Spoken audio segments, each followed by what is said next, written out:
Chapter 8. The Claith Sightner, Ties That Bind. At this rate, I think we can just make it, thought Du Sanyu as he regarded the tide of battle diagram. The Aptic portal was under a tight encirclement, and there was no sign they'd fall any time soon. The right flank, taken by the fleet of Grand Commodore Kotponik, was entering through the sector between Aptic and Misker. That would cut off the enemy's rear. The left, taken by Grand Commodore Lilema's fleet, was hanging over the Sod Miserek portal, much like an umbrella, and was advancing toward the Aptic portal this very moment. I believe Misker is in the clear now. Tell the defensive fleet to emerge from standby at once, he ordered Kanesh. The moment they receive the directive, the Rakeporiak Misker defensive fleet will become Bioer Sedana Rainabur, Phantom Flame Fleet 17. Roger that, Kanesh saluted. The main fleet, commanded directly by Du Sanyu, was aimed straight for the Aptic portal, with 6 smaller fleets following about. Those were the Ad Hoc Task Force Corps, numbered 11 through 16, and they were indispensable since their size made them ideal for enacting commands with comparatively increased flexibility. Lastly, directly behind the main fleet lay the fortified Fleet 1. Now that they'd closed the distance on the enemy to this extent, their precursive recon mission had lost all meaning. In its present state, Fleet 1 was Du Sanyu's elite corps, his ace in the hole. He sat upright in his commander-in-chief's seat, but his eyes were as ever on the blip representing the Aptic portal. Mr. Dubious's daughter is serving there, if I recall. I hear that young man, the Count of Hyde, is on the same ship, too. I'd like for them to survive. If they die for us here, it'll weigh on my conscience. A repair ship extended its retractable landing dock for the assault ship Bosroer to touch down and proceeded to replace its armor plating. Then, one of the battle line ships that had been temporarily ordered to act as a propellant resupply ship refueled the Bosroer's Bisoisek propellant tank. All the while, the busiest of the bunch was Samson, the inspector supervisor. Nearly all of the NCCs on the Bosroer were subordinates under his direct command. That made 12 out of the 20 crew on board, more than half. The ship didn't need that many workers to control the ship. Rather, they formed a sort of supervisory department, there to perform inspections, maintenance, and repairs. And as such, they were always at their most occupied right after a battle. Jint, as the clerk, was fairly busy himself. He had 3 NCCs under his command, in charge respectively of cooking, accounting, and combat medicine. The Soshnir, chef NCC, work tasks hadn't changed, and since they had happily avoided casualties, the Sosh Liler, medic NCC, had nothing to do. But the Sosh Sir, accounting NCC, and their boss had to check what consumables and parts they needed to restock, in addition to the irksome clerical work on their desks. A military could never escape the laws and regulations that constituted a bureaucratic machine, and the Star Forces were no exception. Compared to the rest, the 3 flight branch star pilots weren't busy at all. This was especially the case for senior star pilot Sabash, who hadn't even had much to do during the battle. His was the crucial task of manipulating the space-time bubble, but bubbles didn't usually factor into 3 space battles. It was therefore quite reasonable of him to offer to momentarily handle the piloting and the issuing of commands the way that he did. He also suggested the captain unwind. The battle clearly had her exhausted. She took his counsel and ordered the deputy star pilot to likewise take a rest, as she was in all likelihood just as tired, though one couldn't tell from her expression. On top of having been born a royal princess of the empire, Leifier had learned and honed skills that were the envy of those who heard tell of her prodigious talents. One of those skills was the ability to sleep anywhere at any time. Consequently, she was currently sleeping in her quarters. Heated combat was taking place a mere 50 sadak away, but fortunately, space battles always shifted phases in silence, so that was no obstacle to her shut-eye. What did obstruct her sleep was not some explosions rumbling, but a feline's forlorn mewling. "Is that you, Diaho?" Leifier lifted her head from her pillow and looked in the sound's direction. A cat on the other side of the ventilator. Usually, there was no way a cat could enter the ventilation system, but now that Samson and his people had a fair few of the vent apertures open, she could see how he'd slipped through. I'll let you out right now, so wait for me there, said Leifier, sliding off her berth. Then she removed the grate. Daiho gracefully leapt to the floor and licked his face. He appeared relieved now. You'd best not roam so far astray, Leifier lectured him. If the crew ever has to evacuate, you might get left behind. But Daiho made no indication he understood her kind words of warning. Of course, it would behoove us to avoid that situation altogether, she continued, giving him a scratch. Do you think I can handle this ship until this fight ends? Daiho's purr was sopping with faith in her. Well now, she beamed, but the next moment, his owner cast a shadow over the cat's face. Somehow, I can't trust your opinion. So now we're short on fusion warheads, said Nelith, holding his head. Never thought we'd see the day we ran out of ammo, said Nifei nonchalantly. The waves and waves of enemy mines were so relentless that the EM cannons of patrol ships were needed to destroy them. And, because of that, the fusion warheads that were those cannons' bullets were almost all gone before the enemy ships had even showed themselves. What do we do? Got any ideas? Asked Nelith, turning to look at his chief of staff. I suppose we'll simply have to reserve the rest for later. So you want to order them to hold back on their rounds? Think of the humiliation. Losing patrol ships due to lack of ammo is even more humiliating, don't you agree? I know. From here on out, they are forbidden to use EM cannons against the mines. That'll put more of a burden on the defense ships. There's just no other way. Once the enemy ships enter the fray, their role here will end anyway. That's when they can get some well-earned rest. True. Nifei scratched the tip of his nose, by all appearances staring vacantly, but that was just him engaged in thought, in his own unique manner. Commander-in-Chief, shouted the communications officer. Multiple enemy ships are breaching through the portal. The battle was entering its next phase, but more than anything else, Nelith was relieved. Have the defense ships retreat at once. Took them long enough to run out of ammo themselves, said Nifei. Oh, they're not out of ammo yet. They've still got fusion warheads aplenty. I understand that, Nelith. But sometimes you just want to see the bright side. We've had precious little opportunity these past months and years. Nelith elected to ignore his brother's reflections. The full-on brawl you've all been waiting for with bated breath is at hand. Atos Raiwa proclaimed. I wager you've been sitting here angry, what with how we were thrown nothing but silly, tedious targets like mines and patrol ships. Well, we'll now be fighting enemy assault ships. And if you fall behind, I'll take it as a personal affront. Leifier took a deep breath to pacify her beating heart. She wondered whether the day would come where she'd be totally composed stepping into battle. She focused her frocross. Detritus was floating in uncountable amounts, same as before. Among the floating matter slept dead warheads as well, prone to spring on their prey. But using the information from the flagship, it was possible to tell which ones were the vengeful possums. Ekryua applied herself to the laser cannons, assiduously making sure they stayed dead. Then, bigger beasts caught their attention. Several ships were approaching straight from around the optic portal ahead, but these were not the enemy. They were the Allied defense ships, now in retreat. The enemy came in the form of the assault ships chasing after the defense ship herds. Assault Unit 1, currently reduced to a mere 4 ships, rushed between the defense ships and their pursuers. There were 6 vessels to contend with. No choice now but to struggle through the unfavorable 2-ship gap. Concentrate fire on Ship 6, came Atos Raiwa's command. The lead assault ship Gamorga's CompuCrystals had given the enemy ships identifying number tags. Ship 6 was positioned at the tip of the left flank. Reverse course upon flyby. We'll aim for Ship 1 next. Everyone got that? Roger, Leifier replied concisely. The 4 ships of Assault Unit 1 drew so close their sides were near to touching, and they each took aim. The enemy catoned onto their intentions and shifted formation, packing in tightly around Ship 6 at the center. Fiery! Atos Raiwa cried. Leifier pulled the trigger. For streams of anaprotons converged on the enemy assault ship and blew it up in the blink of an eye. In its place arose a dense, high-temperature clump of gas. The enemy ships then broke their huddle to avoid brushing with the clump.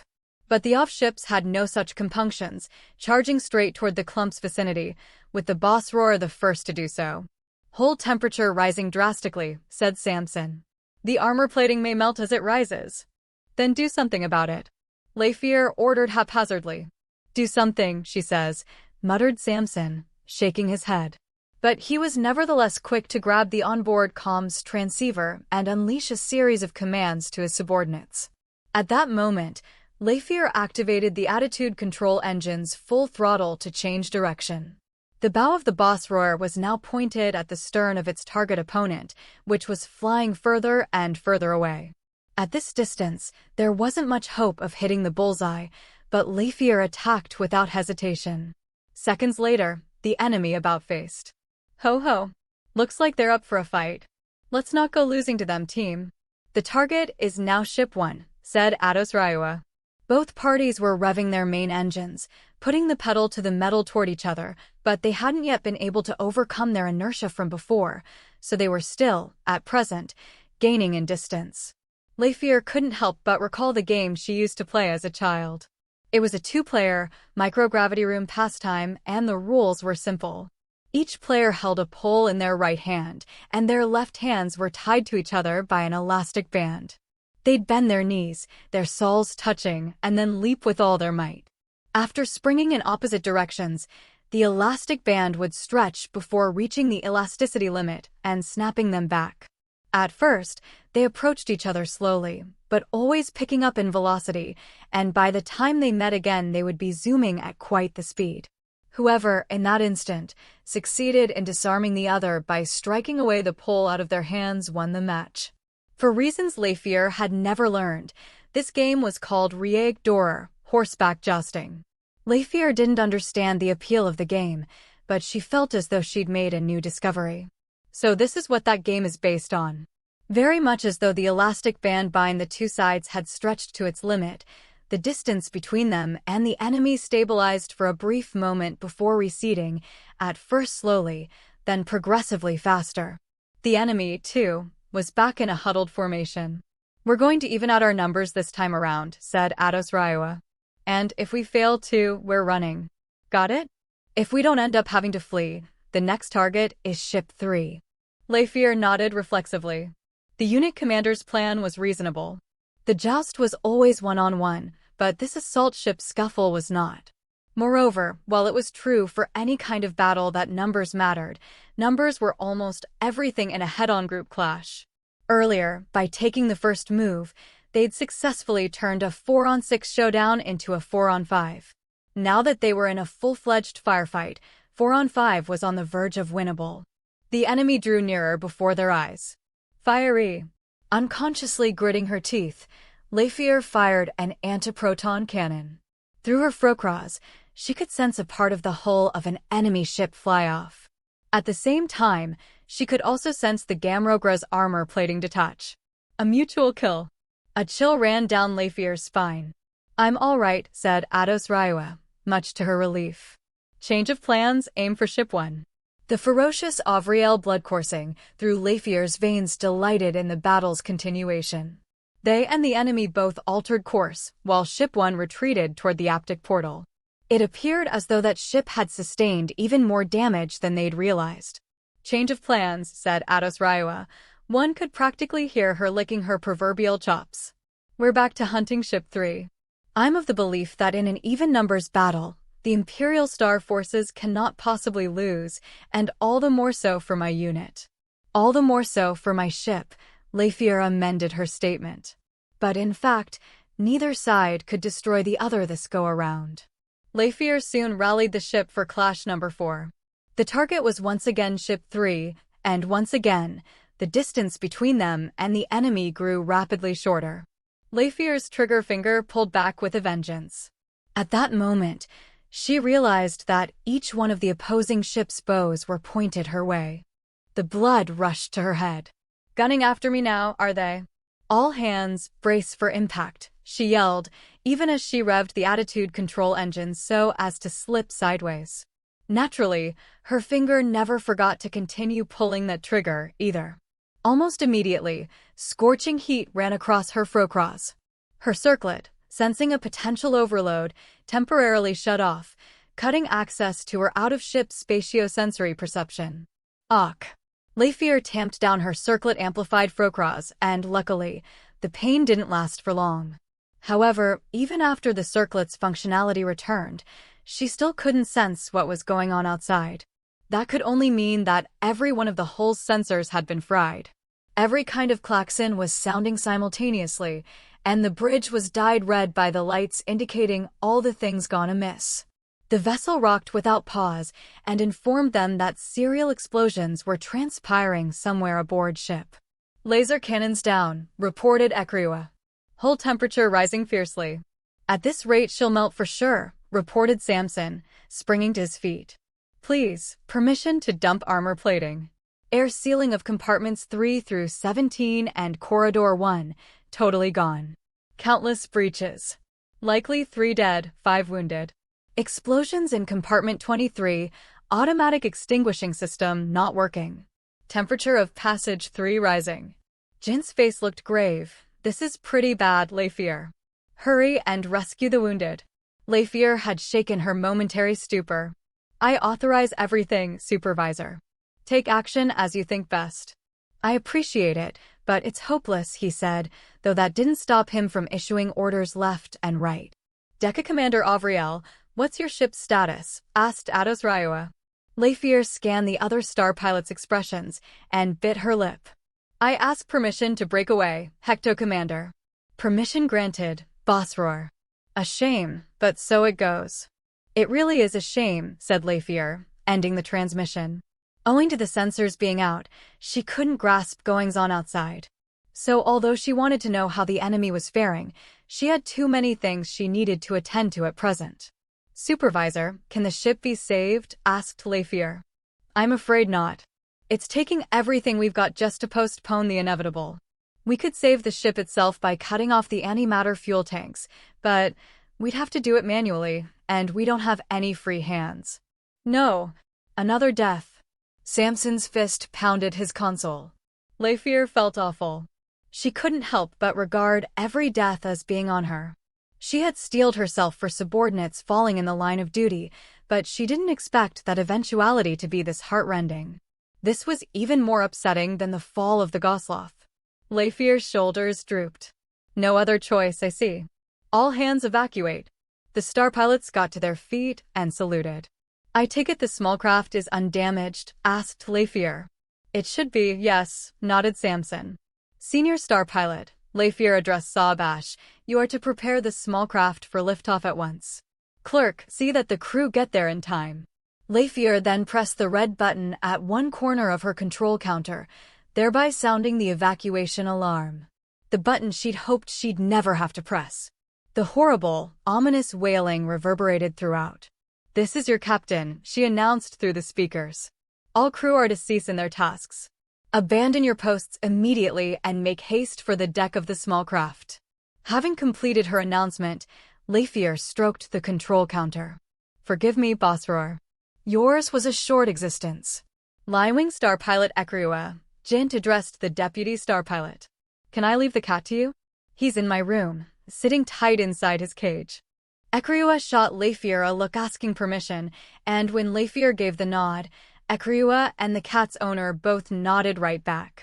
"Cool," said Jint, running out from the bridge with a pressure helmet in hand.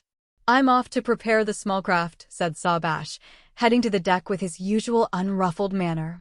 "Guess there's nothing else I can do from here," said Samson. "May I go help Line-wing Lin? My subordinates are the ones who are injured, after all." "I told you. Act as you think best." "Oh yeah. Right then, I'll be back." Leifir was now alone on the bridge. She took down the ship's banner and folded it. Then she took the memchip out of the control counter. This memchip contained all of the records from the completion of the assault ship Bossroar's construction up to that very instant. Suddenly, a violent impact. Leifir staggered. Someplace else on the ship must have succumbed to an explosion. Well then. It appears we truly haven't any time to waste. It wasn't that she doubted what Samson told her. It was just that, at that juncture, the reality of the situation dawned on her anew. She resolved to hurry herself to the small craft's deck. She put on pressure gloves and carried her pressure helmet. The uniforms of the Star Forces were air-sealed, so they could withstand exposure to the vacuum, if only for a brief while. Right before exiting the door out of the bridge, she stopped in her tracks, turned around, and saluted the ship. "You totally failed to hold them off at the pass, didn't you?" said Nephi as he gazed at the Tide of War diagram, arms folded. "Don't say that so detachedly," Nelith sputtered. "You had a hand in the strategy." "Calm down, Nelith. I know. This was our plan. Besides, blame the enemy for acting so nonsensically. Who would have thought they'd chuck that many mines at us?" It all stemmed from how the enemy's mine blitz had greatly exceeded their estimations. Consequently, at this ship-on-ship phase of the battle, their combat lines had fallen apart. Now, the enemy units were breaching from the portal with ease and aiming to cut up the defense network that was already riddled with holes. The alarm rang as the floor of the commander's bridge rumbled, the recoil from the EM cannons. The flagship Skakau couldn't afford not to participate in this fracas. The enemy's lack of sense aside, what do we do now, Nelith? We couldn't possibly retreat. Of course not. It was only thanks to how the Aptic defensive fleet was keeping the battlefield confined to the portal area that the enemy couldn't spread out all of their forces. If they withdrew here and now, they'd just be giving the enemy the opportunity to assemble their optimal formations. The only advantage they had was the fact that only probability could dictate where on the portal any given ship emerging from planar space would pop out. As such, enemy ships directly following transposition were in a scattered state. That was the chink in the enemy's armor that their numerically inferior forces could exploit. At the cost of sacrificing ships every time they did exploit it. They were, of course, inflicting more damage to the enemy than they themselves were taking. Yet the enemy ships were pouring out of the portal without interruption, like a gushing spring of copious water, which would make the Aptic defensive fleet the dikes surrounding that upwelling. The earthwork was meager at best, but if they crumbled, the deluge would be devastating. "Are we helpless to do anything but stand here stupidly while we get shot to shreds, Nephi? I've been expecting your madness to come up with something." "Sorry to disappoint, but I haven't got any madness to help me," said Nelith, his Commodore's long robe swishing as he made to take his leave from the bridge. "Where are you going, Nelith?" Nephi could hardly just ignore his leaving. "To bathe." "To bathe?" "Yes, to take a bath. Look at all this sweat. An extremely exhausted commander-in-chief is no good to anyone. Better to take a breather while I can, right? You ought to, too, when the time is right." "Well, you're not completely off base, but you do understand the situation, don't you? This ship is engaged in combat, too. We could get blown down any second. Think of how utterly silly it would be to die in battle in a bathtub. Sure, it's necessary to rest, but you could at least keep it at a nap, couldn't you? It would be an indignity if my actions led to the needless deaths of my subordinates, but as for my own place to die, that I reserve the right to choose freely." "And the place you've chosen to die is a bathtub?" On the way to the deck of the small craft, Lefier felt the artificial gravity vanishing. Since it occurred so suddenly, she ended up flying diagonally upward at high speed. Of course, for a race that lived in space like the OV, a loss of gravity was nothing to panic over. Lefier thrust out her right hand and slapped it against the ceiling to move forward. Since this was faster than walking, she actually preferred this. On the other hand, she also knew this portended the ship's forthcoming demise. Next, the passageway's lights went out. Lefier relied on her frocross to continue down it. Sabash was waiting on the deck, while the small craft was glowing brilliantly, as though declaring itself alive within the dying assault ship. "Is everybody aboard?" asked Lefier. "Liewing Star pilot Lin has yet to board." What in the stars could he be doing? She frowned, while noticing the spare pressure helmet in Sobash's hand. Wesak, NCC leader, Pabhariak was wounded and got left behind, and I believe some accident must have befallen the star pilot after he went to rescue Pavarua. It seems his pressure helmet wasn't working, and we can't tell where he is or what's happening. "I think he's most likely around compartment 1, said Sabash, with uncharacteristic difficulty. "That is, if he is alive." The pressure helmet had on it an emergency transmitter device, which informed the crew of everyone's positions during crisis situations like what the boss roar was presently undergoing. And what of NCC leader Pavarua? The Wesak appears to have escaped via lifeboat. A lifeboat had no motive power. It was akin to a raft. While it had the requisite air sealing, it could only support life for 24 hours, with precious little by way of rations and first aid implements loaded aboard in advance. Their primary advantage lay in how little space they took up. Even an assault ship comfortably held dozens. Lifeboats were to be used when one or more crew members couldn't make it to the small craft's deck. However, escape via a lifeboat was the one experience the soldiers said they least wanted to go through. Pavarua must have been quite desperate, though that was understandable, given that the ship could blow at any moment. Roger that. I will go and save the clerk. You pilot the small craft as the skipper and pick up the NCC leader. But doubt colored Sobash's eyes. Captain's orders, senior star pilot, said Lafier preemptively, snatching the spare pressure helmet from his hands and thrusting the ship's banner and navigation log into them. Take these and go. I suppose I must, said Sabash with a salute. Your Highness, please note that I think you are a splendid assault ship captain. You have my thanks, said Lafier, saluting back. Now then, see to the crew. Of course. They are my subordinates as well. Captain. Samson's head poked out of the small craft's door. There are only 5 minutes left, though the whole thing could blow at any second before then. If you can't find him in 5 minutes, please give up, as hard as it'll be. You heard the man, nodded Sabash. I hope you come out unscathed.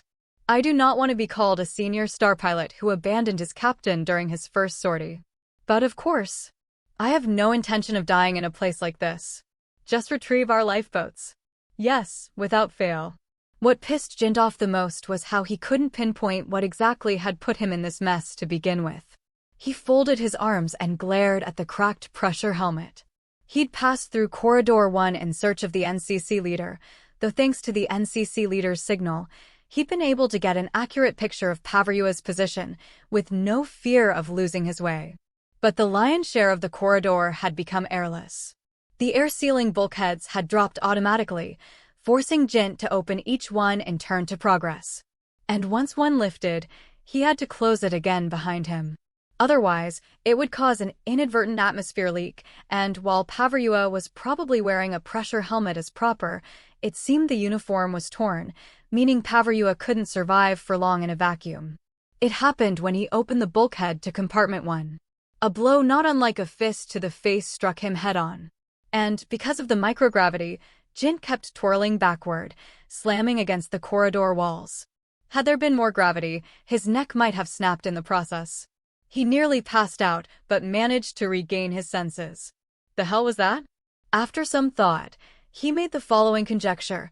Some sort of debris must have been floating in the vacuum. And when he'd opened the partition separating the compartment with some air left and the compartment without, the wind rushed through. Whatever debris had collided with him had ridden that current of air, and then, much to his misfortune, smacked against his pressure helmet. Man though, that thing came at me fast. Military-issue pressure helmets were tough and sturdy. It took a great deal of kinetic energy to crack one. Perhaps it wasn't just drifting in that space. Of course, no matter how he ended up like this, it didn't change the fact that his pressure helmet was now useless. Life really is just a series of fortunate events, he thought. It seemed he was about to become a statistic. An accident like this was rare indeed. From the bottom of his heart, Jint yearned for an average, unremarkable life, bereft of such stormy turns. The oboetek, transparent visor, of the pressure helmet usually displayed information imported from his wrist gear, but now that too was offline. That said, he more or less knew the NCC leader's general position.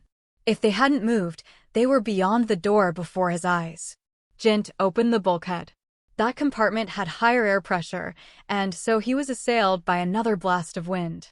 He braced himself in case yet another stray object came flying for his head, but his worries were needless. Guess bracing myself wasn't much use anyway. NCC leader Pavarua. Where are you? No response. The room wasn't very spacious. The air was hazy and various debris was floating, but if there was anybody else there, he'd know it. Jint gave the zone a once-over and noticed a red mist hovering in the background. Apparently, this was what a blood broom looked like.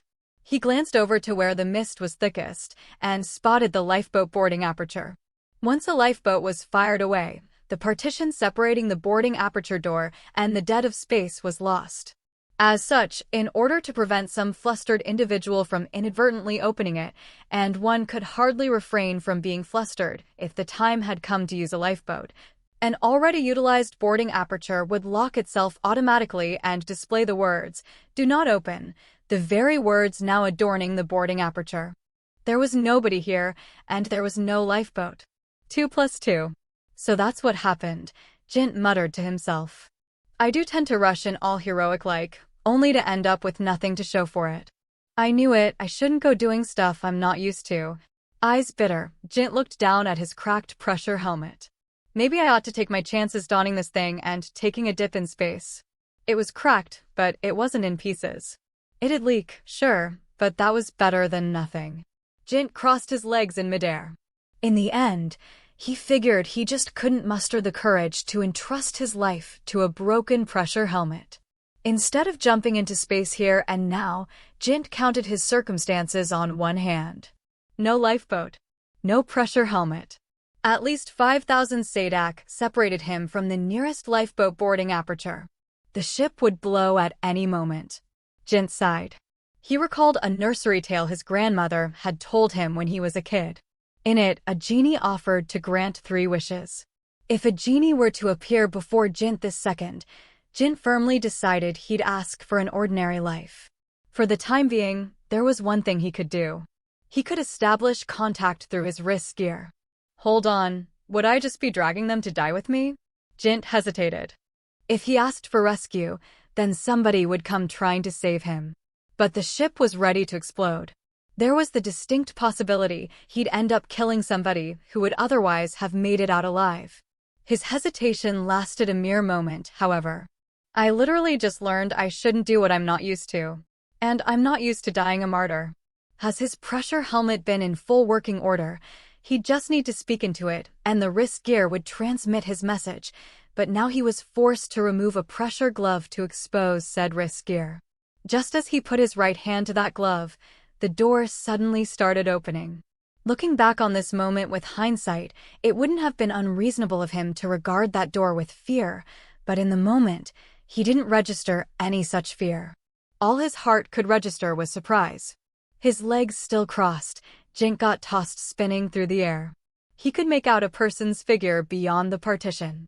The figure was seemingly clutching the rim of the door so as to brace against the wind. The instant he passed under them, Jint felt a dull pain in his chest, but he didn't mind a little discomfort. The real problem was how rapidly the surrounding air was thinning. It was turning unbearable. Then, something was fitted onto his head with a reassuring click. That instant, the air file installed within this pressure helmet released fresh air. As always accompanied a sudden rise in air pressure, shrill noise attacked his ears. After a number of deep breaths, Jint finally comprehended what had taken place. It was Lafier. She'd grabbed him with her legs, released her grip on the rim of the door, embraced his upper body as the wind blew their entangled bodies forward, and forcibly jammed the pressure helmet on. Are you okay, Jint? Lafier's voice reverberated from within her own pressure helmet. I was okay up until you came along, he said, still dizzy from that tumult. Now I'm not so sure. You blockhead. Would you rather I didn't come for you? Don't be silly. Thank you, Lafier. I'd be dead without you. Hurry, there's no time. Jint and Lafier began to fly down the microgravity corridor, side by side. Although, while Lafier was used to hurtling through microgravity space at a faster pace than walking, his floating was slightly awkward, forcing him to borrow her hand at times. Fate really seems to want to pair you with the vacuum of space, she joked after the boarding aperture to the lifeboat came into view. Well, I need to tell Fate to cut it out. I don't feel that way about space. Landworlders like me are rather sure the vacuum does a body harm. Probably just an old wives' tale, though. Before, you said something to the effect of, if I died, who would be there to mourn me? Lafier suddenly changed the subject. Wah. Ah, right. Jint harkened back to the conversation they had before the dinner banquet with Ados Raiwa. I'd mourn you. Her earnest, jet-black eyes stared at him through the visor. Is that not enough? So, was the water temperature to your liking? Nife quipped, upon Nelitha's return to the commander's bridge. More or less. Didn't care for how the water would slosh out with every fusillade, though, he replied cool-headedly. In any case, has anything changed out there? Oh, not much. Well, apart from the enemy beginning to withdraw. The main forces draw near, it would seem. What did you say? Why didn't you tell me such huge news sooner?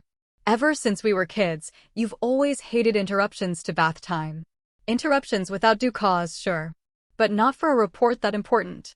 I beg you, exercise at least that much better judgment. I'll try, Nife shrugged. But even if I had reported it to you sooner, what was there to do? I'm the one who makes that call. Me, the commander-in-chief. And don't think I'll let you tread on my duty, brother or not. Brother or not. If anything, I think you treat me more harshly than you treat anybody. Whatever, that doesn't matter. Nelith pulled the command baton out of his waist sash. We're transitioning to a pursuit battle as of this instant. Ah, I thought you'd say that, said Nife, holding his head. This is why I didn't want to inform you. What? Our fleet is a wreck. If we give chase, we'd only be snatching defeat from the jaws of victory. Nelith was about to reply, but then he scanned the officers' faces, which virtually screamed, "We're catching another glimpse of that Biboth madness." Okay, Nife, you win this round. There's no round between us to win. In any case, we ought to rebuild, and hope the main forces clinch a victory for the Empire. Nelith drooped his shoulders. Is that really all we can do? What are you saying?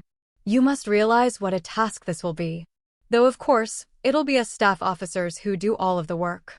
Oh, speaking of which, Nelith, what is it? We won't stop you if you want to go take another bath.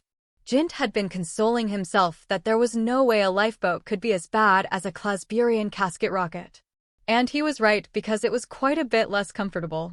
The solid fuel burned for only the shortest of whiles, and thus the lifeboat was ejected from the dying assault ship, reaching a G-force level of 20 in no time at all. Jint braced against the acceleration whiplash, cradling his knees on the basilar part of the vessel's accommodation space. The space's base was covered by an elastic material that took on his body weight. At max velocity, Jint was steeped in the material down to his lower back. He could almost swear he was hearing all of his bones creaking. It was too dark to see, but he knew Lafier was in front of him, curled up to endure the massive gravitational forces, same as him. Once the acceleration was over, the material slowly reverted to its original flatness, Jint's body rising back up in the process. In the pitch darkness, he flailed around before managing to center himself. Are you alive, Jint? By the time the words left her mouth, the base and the ceiling of the accommodation space, a cylinder measuring only around 500 dag in height and 100 in diameter, were both gone. Its supposed maximum occupancy was 5, but Jint had no idea how that many could really fit in quarters this cramped, especially upon launch, when even just the pair of them was more than pushing it. Still breathing, yeah. He swung his limbs, sure he'd gotten some bones broken, but no. He was fine. Then the space's lights turned on, leaving them to bask in their soft glow. Wow, it's suddenly gotten more livable than the casket rocket, Jint said, heaving a sigh. There hadn't been any illumination in the rocket that fate had forced them to ride 3 years prior. But it'll only be livable for 24 hours. I'm sure Sobash'll come save us before a day passes. Of course he will. What are you getting angry about? I am not angry. Now that her brain could sense she'd cleared any immediate danger, it seemed she had some wrath to vent regarding the loss of her ship, and no other outlet to do so. Needless to say, she had been in better moods. Jint grinned. What's so funny, she said, furrowing her brow. Nothing, it's just kind of relieving to see you fume like that. Wonder why? Lafier opened her mouth to snap back, when a tone like a bird's chirping sounded, getting louder by the moment. The small craft come to rescue them was coming closer. When the two crossed over, it was 12 minutes following the destruction of the boss roar.